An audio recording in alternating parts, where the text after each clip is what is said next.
இது மட்டுமா? ஒரு ரைடுன்னு ஒன்று வந்துட்டா போதும். இது வரைக்கும் போகவே போகாத ஒரு மீட்டிங், அதை காரணம் காட்டி டெல்லிக்கு போறது, அங்க ஒரு சீக்கிரட் மீட்டிங் நடத்துறது. நல்லா நோட் பண்ணணும் மக்களே, அந்த மீட்டிங் அப்புறம் இந்த இஷ்யூ அப்படியே காணாம போயிருக்குமே.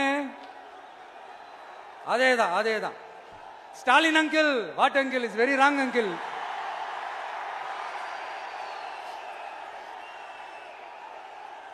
இப்படி தமிழ்நாட்டில் இப்ப நடக்கிற இந்த ஆட்சியினுடைய லட்சணத்தை பார்த்துக்கிட்டு நாம எப்படி சும்மா இருக்க முடியும்? ஒரு தவறு செய்தால், அதை தெரிந்து செய்தால், அவர் கபட நாடக மு.க. ஸ்டாலின் அங்கிளாகவே இருந்தாலும்,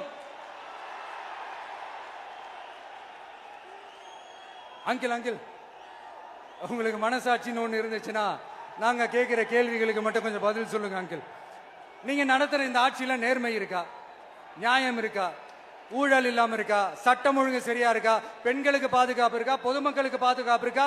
இயற்கை வளங்களுக்கு பாதுகாப்பு இருக்கா? சொல்லுங்க மை டியர் அங்கிள், சொல்லுங்க. டாஸ்மாக்ல மட்டுமே இது வரைக்கும் 1000 கோடிக்கு மேல ஊழல்னு சொல்றாங்க. அதுல மட்டுமா தப்பு நடக்குது? வேற எதுல தான் நடக்கல? உலகத்திலே மிஸ்டர் கிளீன் ரெக்கார்ட்ஸ் எல்லாம் உங்களுக்கும் உங்க கூட இருக்கிறவங்களுக்கும் மட்டும்தான் அங்கிள் கொடுக்கணும்.